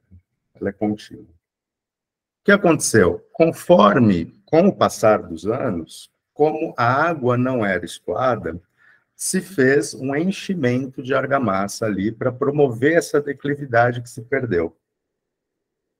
E o que aconteceu? Essas camadas de argamassa que foram sobrepondo umas às outras aumentaram a carga atuante no edifício. E uma das intervenções que eu estou avaliando do ponto de vista estrutural é qual é a representatividade dessas cargas das camadas de argamassa sobrepostas que foram adicionadas ali, tá? Bom, foi extraído um corpo de prova, né, no passado, em outras pesquisas, desse trecho. A gente obteve o seguinte, olha só. Espera aí que meu mouse está falhando aqui. A gente obteve isso aqui, ó. Esse primeiro trecho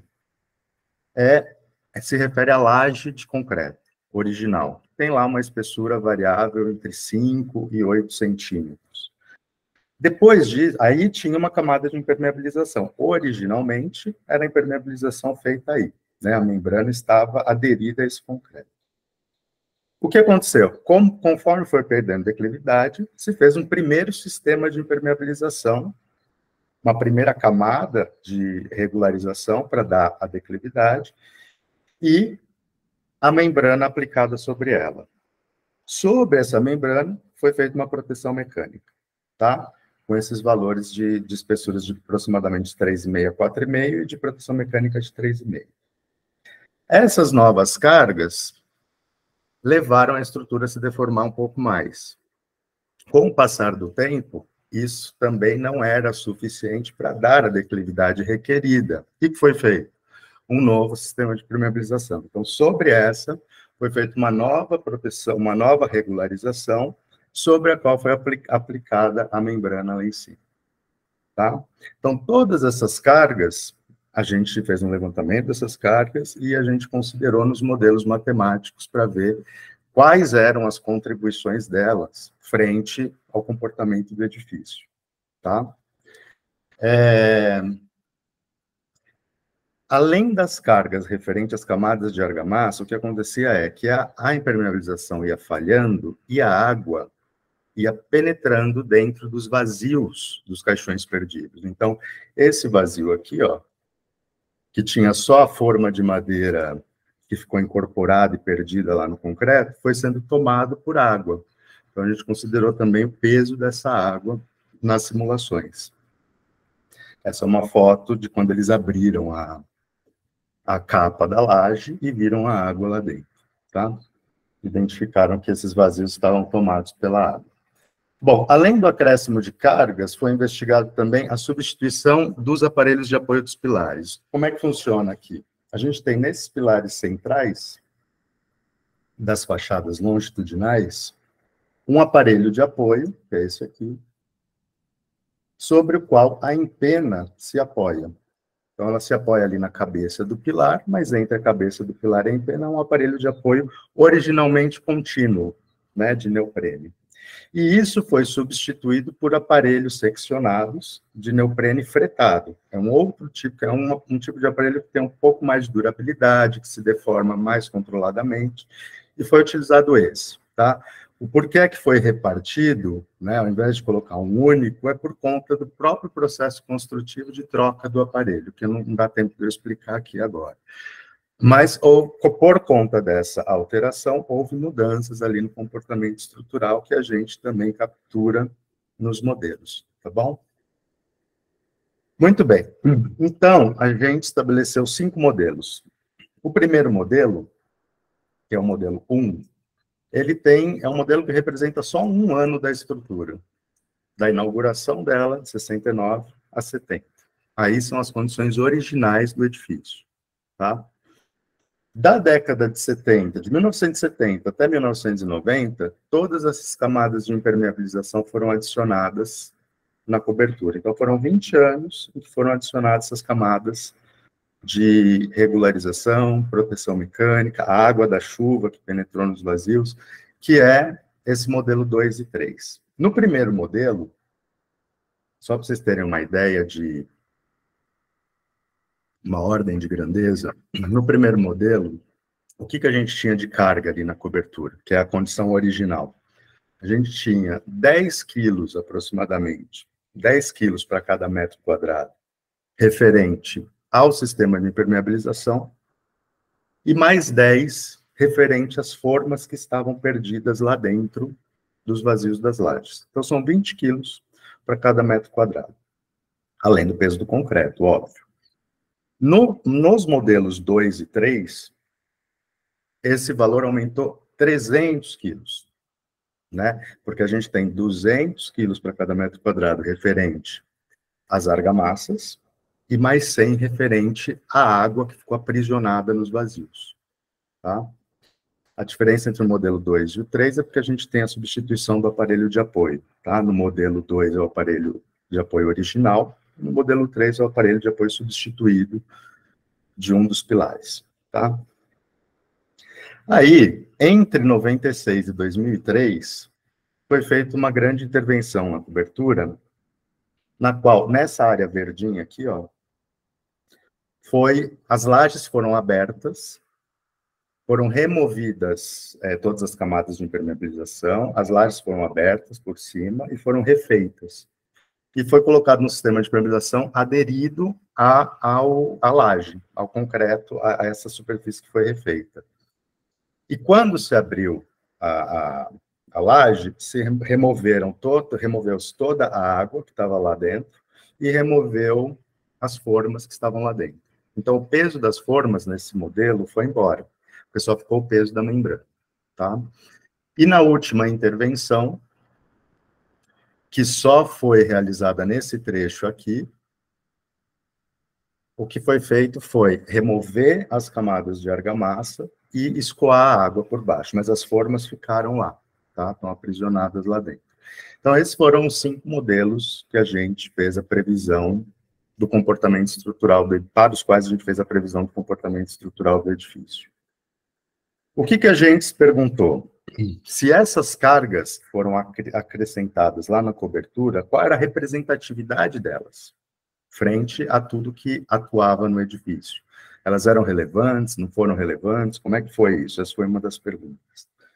Depois, se essas cargas superaram aquelas que tinham sido previstas no projeto das fundações, né? Com esse acréscimo, o que foi previsto para as fundações foi superado ou não? Essas cargas ampliaram quanto as flechas? Essas cargas ampliaram quanto os esforços de flexão nas vigas da cobertura? E, por fim, aí é uma avaliação um pouco mais no campo da engenharia, que se refere a quanto essas cargas contribuíram para a sensibilidade do edifício frente aos esforços de segunda ordem. Os esforços de segunda ordem são esforços que acontecem ali na estrutura quando a gente considera que as cargas atuam na posição deformada da geometria da estrutura, né? Então, normalmente, a gente considera as cargas atuando numa geometria que é indeformada, conforme projeto. Só que essas cargas alteram essa geometria e continuam atuando na geometria deformada. Essa, simplificadamente, tá, gente, é a ideia de avaliação de esforço de segunda ordem. Avaliar os esforços incrementais que decorrem da aplicação da carga na estrutura já deformada, tá bom? Por causa do Vila Nova Artigas, o edifício Vila Nova Artigas, elas não foram relevantes, tá? Elas estão ali no limite de ser relevante ou não. Eu não vou tratar delas aqui, porque é um pouco mais sofisticado esse assunto, tá? Bom, o que a gente fez aqui? Uma planilha, né? A gente computou as cargas que atuam em cada pavimento do edifício, distribuídas por categoria de carregamento. Então, a gente tem lá peso próprio, vedação vertical, uso, tem várias categorias de carga. Se a gente olhar essa tabela, chama muito a atenção os valores ali, ó, da carga total de peso próprio, que é o maior de todos, e da carga total referente ao uso, né? Com isso, a gente tem um dado, a gente, né, consegue um indicador que é o seguinte: 70% do peso que atua nesse edifício é concreto, é o peso próprio dele. Os outros 20% se refere à carga de uso. Carga de uso é pessoa, mobiliário, aquelas cargas acidentais, né? E só 10% para todas as outras cargas que atuam, tá? Então, é bastante expressivo, principalmente, né, nesses edifícios do movimento moderno, do concreto aparente, que a carga referente ao peso próprio prevaleça significativamente em relação às demais. No caso do edifício Vila Nova Artigas, esse valor chega a 70%. Tá? Outro dado interessante, se a gente for observar quanto dessa carga atua em cada pavimento, a gente percebe que 1/4 de todo o peso de concreto do edifício está lá na cobertura. 25% de todo o concreto dele está lá. Então, originalmente, já é uma porção do edifício submetida a grandes cargas, né? Aí, aqui eu trouxe alguns indicadores, né, de quanto atua para cada metro quadrado, quanto que a gente tem de carga em cada metro quadrado desse edifício. Então, o valor é em torno de 1,2 a 1,3 toneladas, né, somando tudo, das quais aproximadamente 900, 870, 900 se refere, 900 quilos, se refere ao peso próprio, e aproximadamente 200, 250 se refere ao carga de uso, tá? Normalmente, esses valores para edifícios de concreto, não de patrimônio, de edifícios usuais, gira em torno de 800 quilos por metro quadrado, tá? Aqui está entre 1,2 toneladas e 1,3. Reações de apoio. A gente obteve dos modelos o quanto que chega de carga em cada topo do de tubulão, né? Tudo tubulão aqui. Então, com esses valores, a gente descobriu quais são os tubulões que recebem mais carga do que o que foi previsto no projeto original e quais são os que têm folga, que recebem muito menos. Os que estão em azul têm folga. Os que estão em vermelho, aí assinalados na figura, recebem cargas além daquelas previstas originalmente, tá? Então, vou ilustrar aqui para o caso de um dos pilares ali de fachada. A gente tem aqui, ó, esse aqui é o projeto, o que está previsto no projeto original. Então, a gente tem 100 toneladas, isso aqui é um tubulão de reforço, mas ainda na época de projeto, tá? Não foi reforçado depois de pronto. Então, foi previsto primeiro o tubulão central, em projeto, e ainda em projeto, depois que o central foi construído, foi proposto esses dois de reforço, mas ainda a estrutura não estava feita, só estava feito o tubulão. E aí, eles previram 100 toneladas para cada tubulão de reforço. E nos nossos modelos, só o peso próprio, né, só as cargas referentes ao uso, as cargas permanentes que atuam no edifício, peso de parede, de revestimento, peso próprio de concreto, só isso já supera as 100 toneladas previstas. A gente tem, para as condições originais, aproximadamente 145 toneladas para esses tubulões de reforço, né? Ou seja, 45% a mais. Com o acréscimo de carga na cobertura, esse valor aumentou, né? Chegou a 60% a mais do que aquele previsto originalmente, tá? Se a gente for pensar em termos de tensões que atuam na base desses tubulões, né? A tensão é aquela relação entre a carga que chega distribuída na área, né? Se a gente for pensar em termos de tensões, a gente tem tensões extremamente elevadas, que superam 10 quilos para cada centímetro quadrado, em vários tubulões, né? Para vocês terem ideia, um valor já alto é em torno de 5 quilos para cada centímetro quadrado. Tem o dobro, tá? Como é que funciona? Só para ilustrar para vocês como é que funciona a ruptura de um solo, né, de uma fundação. A gente tem, conforme a gente vai aplicando a carga aqui na fundação, o solo vai se deslocando para as laterais, fazendo esse movimento de levantar a superfície do terreno, se a fundação for rasa, tá? Como a nossa fundação é profunda, existe toda essa porção de solo que está em cima dessa base, que atua contra esse levantamento do solo lateral. Então, o peso disso aqui é extremamente importante para garantir o equilíbrio da fundação, tá? Então, ideias como vamos escavar aqui para fazer uma passagem para ligar um edifício ao outro, né? Aliviar esse peso de terra, das laterais desses pilares principais aí que estão sensíveis, é um procedimento que não pode ser feito, precisa ser muito bem avaliado, tá? E a gente identificou quais são esses tubulões que estão suscetíveis a essa sensibilidade.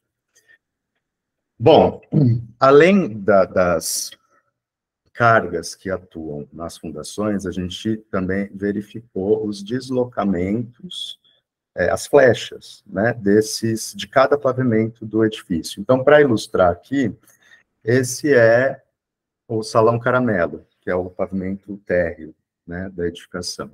A gente tem essas duas grandes linhas de vigas, né, e nelas se apoiam esse trecho aqui,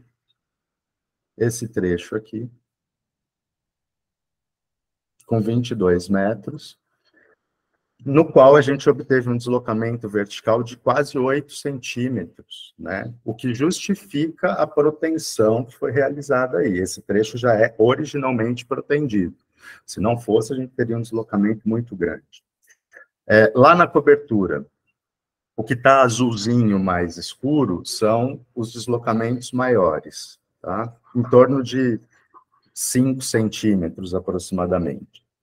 Então, a gente tem lá a empena, as linhas de pilares centrais e a empena do outro lado. A cobertura se apoia nesses elementos, tá? Nas empenas e nos pilares centrais, conforme eu já disse. E esses deslocamentos ocorrem sempre no meio, na metade desses planos. Esses maiores, as flechas, estão sempre na metade de cada plano. Então, esse deslocamento de, em alguns lugares 5, alguns lugares 6 centímetros, eles foram sentidos ao longo do tempo lá no edifício. Essa aqui é uma carta do diretor da FAO, da década de 80, e ele está contando que as divisórias das salas de aula, essas divisórias elas ficam aqui, ó.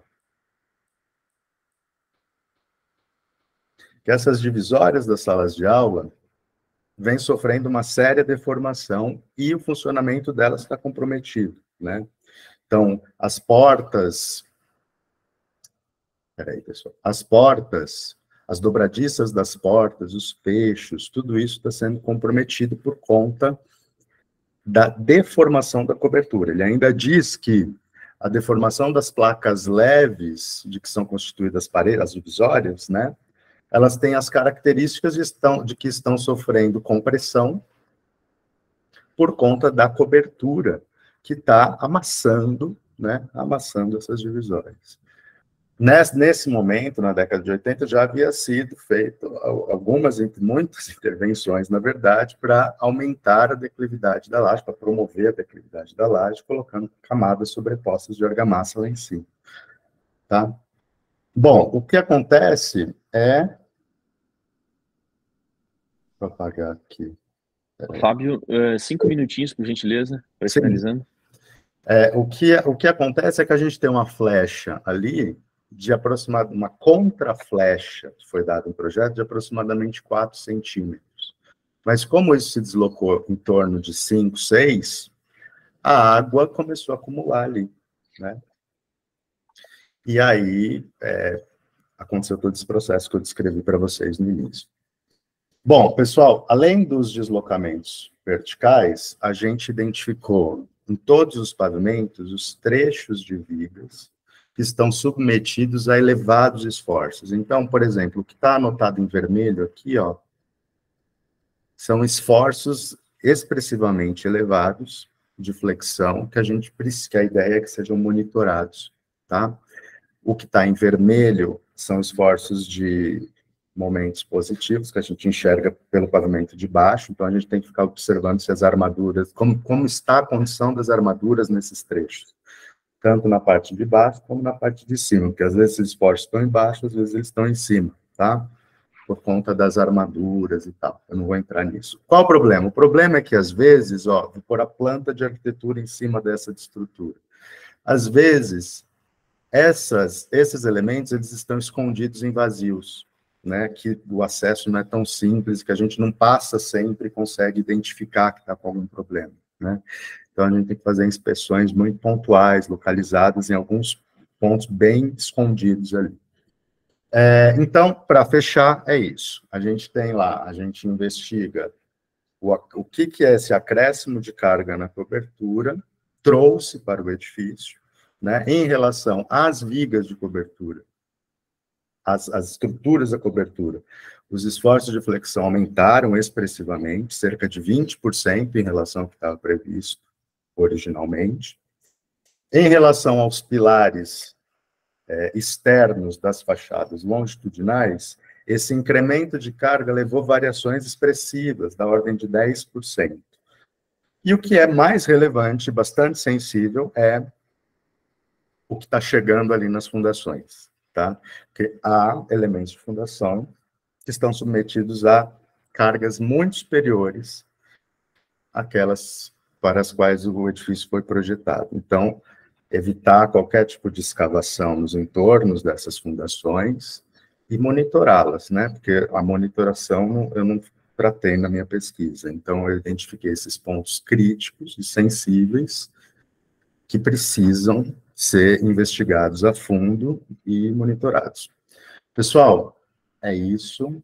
Espero que não tenha ficado muito técnico, chato, matemático. Eu tentei fugir dos números, mas às vezes eu tive que colocá-los, tá bom? Tranquilo, Fábio, muito obrigado. Esse tipo de análise não tem como fugir disso, né? É uma análise realmente matemática, incisiva, detalhada, metodológica, necessária. E muito interessante mesmo ver por esse outro lado, né? A gente sempre vê, ouve, né? Analisa, mas essa análise de cargas mesmo é a primeira vez que estava vendo da cobertura aí da FAO. Obrigado, Fábio. Bom, pessoal, então passamos aqui para as perguntas, considerações. De momento, nós temos uma pergunta da professora Auxília primeiro, para a professora Wanda, tá? A professora Wanda está por aí também, né? A professora Auxília pergunta, sobre as calhas, não possuem telas para evitar a entrada de sujeiras e a estrutura das abraçadeiras de sustentação são em aço galvanizado?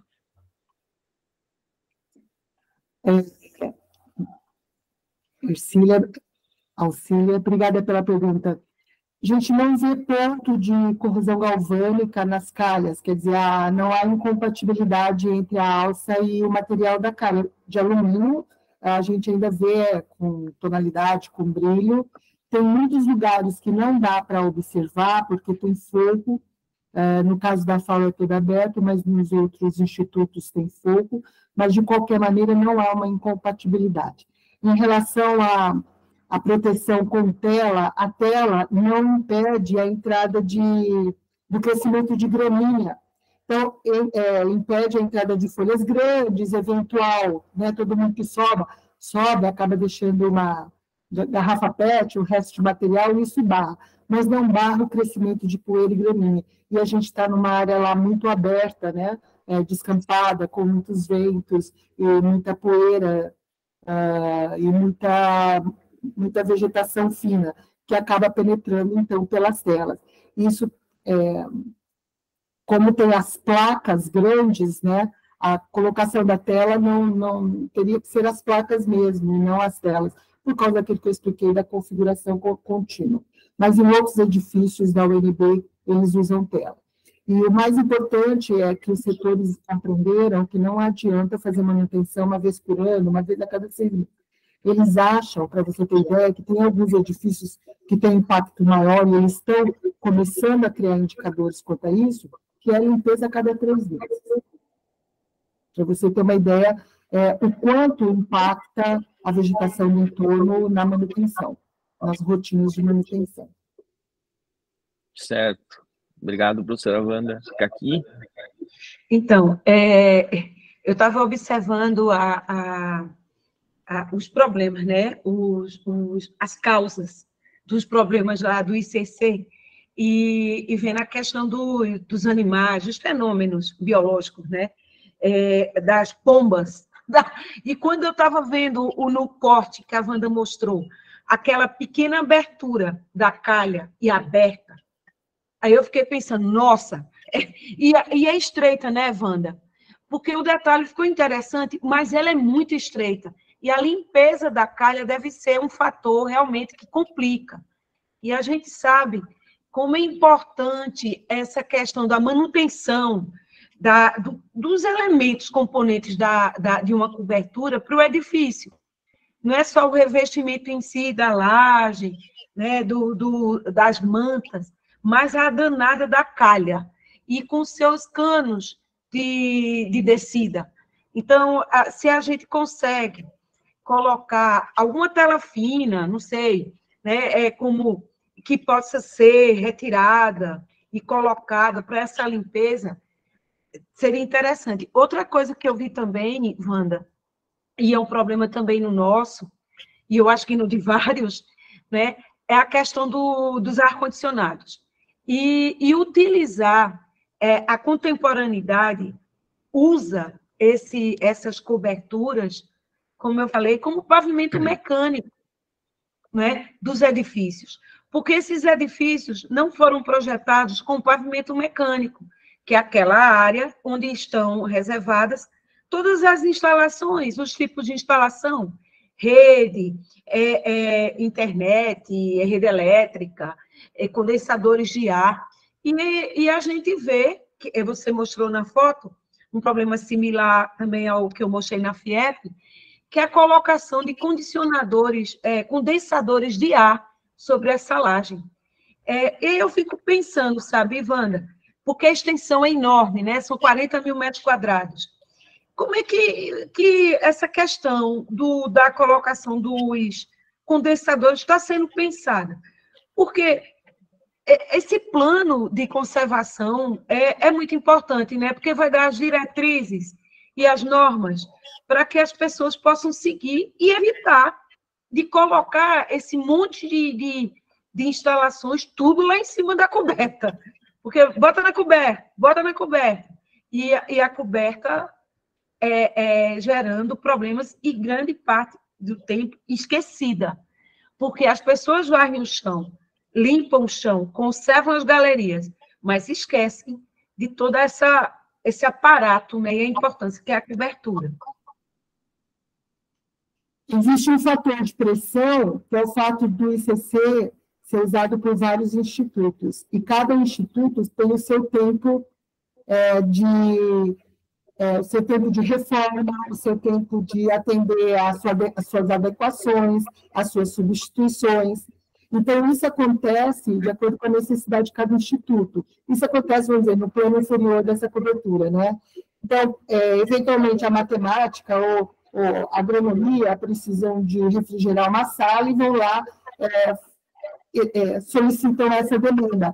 Então, o ICC não é trabalhado como um todo, né? Ele é trabalhado dentro de cada instituto.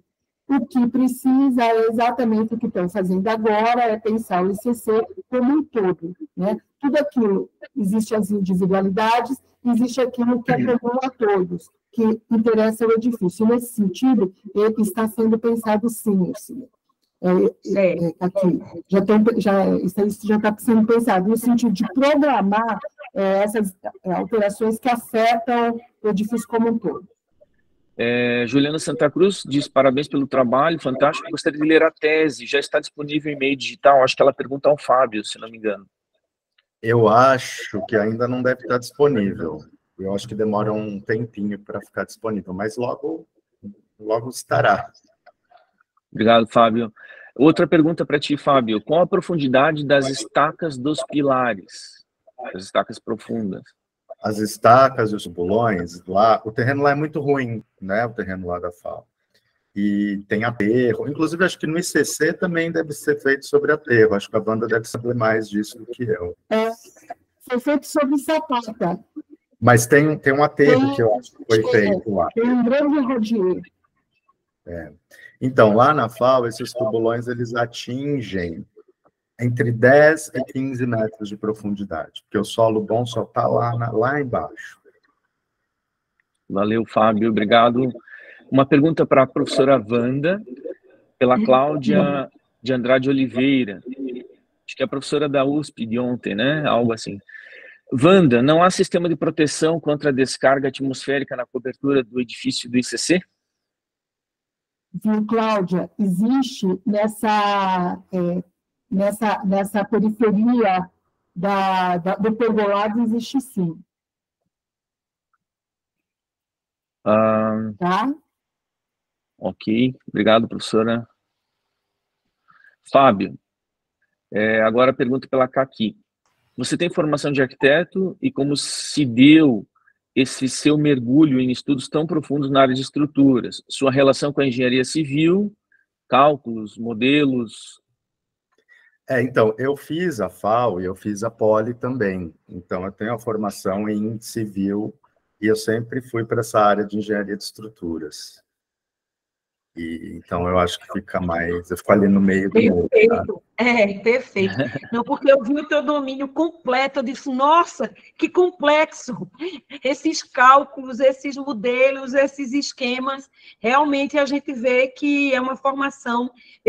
Me passou batido que você era engenheiro civil também. E você fez especialização em estrutura? Eu não fiz o doutorado, na verdade, a gente fez, eu fiz com a Cláudia pela FAO, mas é dentro da engenharia de estruturas. A banca foi praticamente toda de engenheiros de estrutura, né? E o comentário era esse trabalho não é um trabalho de arquiteto, é um trabalho de engenheiro. E eu sempre tive esse interesse. Porque você tem a sensibilidade, né? Eu leciono nessa área, tanto na pós, lá na Escola da Cidade, quanto no Instituto Federal, é sempre na área de estrutura. Muito bom, Fábio, esse diálogo. Obrigada. Para a modernidade, esse entendimento das estruturas formais, né, que conformam aí as figuras dos edifícios, ele é fundamental, né? Acho que todos os arquitetos carecemos um pouco disso, né? Principalmente para entender melhor a modernidade. Bom, então, agradeço a participação de todos, da Wanda, do Fábio, da Caqui, mais uma mesa aí de excelência, com trabalhos em 3 locais diferentes, né, falando da conservação com estudos sobre métodos diagnósticos e possíveis aí direcionamentos, né, para tomada de decisões e intervenções futuras, né? Acho que isso é o que enriquece